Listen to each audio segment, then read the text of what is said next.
Welcome to Live, Life Inspired Views for Every Day. My name is Chris Meyer, and I'm a curious soul. Our new pastor in Rochester, Pastor Rob Zahn, met us for lunch the other day to get to know my husband and me better. He really didn't know what he was in for, but we truly had a wonderful discussion. We left each other with an assignment, some homework. He assigned me to watch the TED Talk featuring Malcolm Gladwell, the author, talking about David and Goliath. And my homework for him was to watch the TED Talk by Benjamin Zander on how to learn to like classical music. Well, I did my homework and I was deeply inspired. Malcolm Gladwell wrote David and Goliath, Underdogs, Misfits, and the Art of Battling Giants. In the TED Talk, he cites research on this biblical legend of David and Goliath that reframes it into a story we can apply to our lives. I loved it. Here's what Gladwell taught me. Research shows that the giant Goliath was 6 feet 9 inches tall and was probably suffering from acromegaly, which is often caused by a benign tumor of the pituitary gland. Many people with great height have been known to have acromegaly.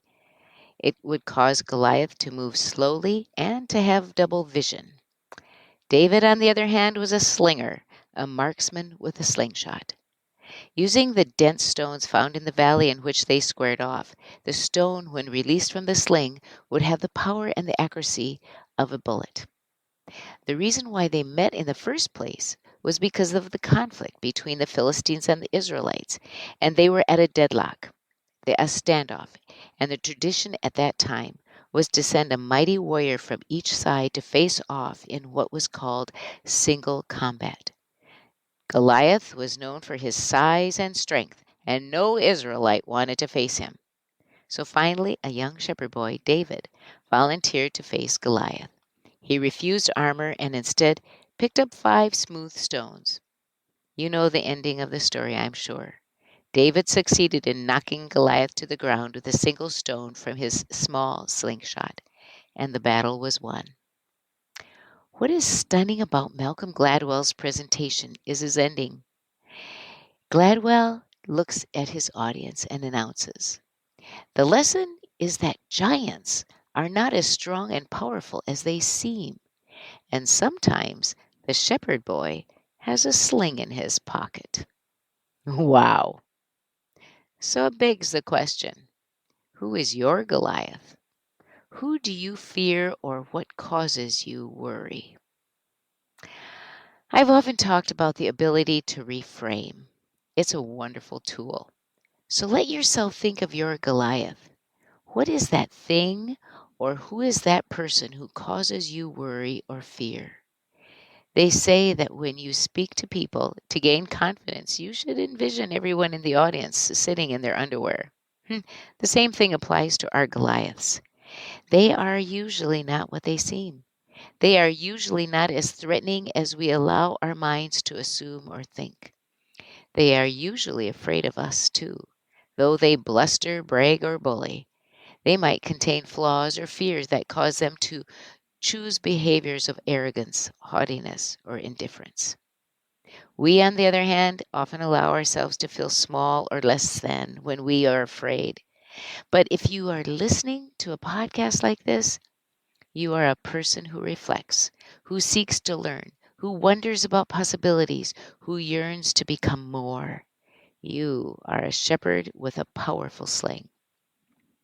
You have all you need to face your Goliath, even if it is not a person, but rather a situation that you fear. Growing up a chubby middle child, I never saw myself as smart enough, pretty enough, or simply enough to be as good as those I tried so hard to get to like me or for me to be like. Many of you most likely remember those feelings as you were young and trying to discover who you were too. Goliaths were plentiful then, but I wanted to be as big and powerful as they. Many of us grew up knowing the Goliath and David story and thinking there was no way we would be brave enough to face that kind of foe. But now you know Goliath wasn't what he seemed, and David was just like you and me, but he was holding a sling, which was confidence that came from practicing his skill. I think my sling came when I decided to become a storyteller. I encourage you to find that something that you can call your sling, that if you need, can teach you the confidence to trust yourself, to stand tall against fear, to have the faith to know you have all you need to survive and deal with whatever challenge you face. Find that tool to help you walk up to your giant. Thank you, Pastor Rob, for my homework assignment. So this week on your bathroom mirror, boldly write, "Hey, giant, I have a sling in my pocket." Join me next Monday for Live, Life Inspired Views for Every Day. I'm Chris Meyer, and I'm a curious soul.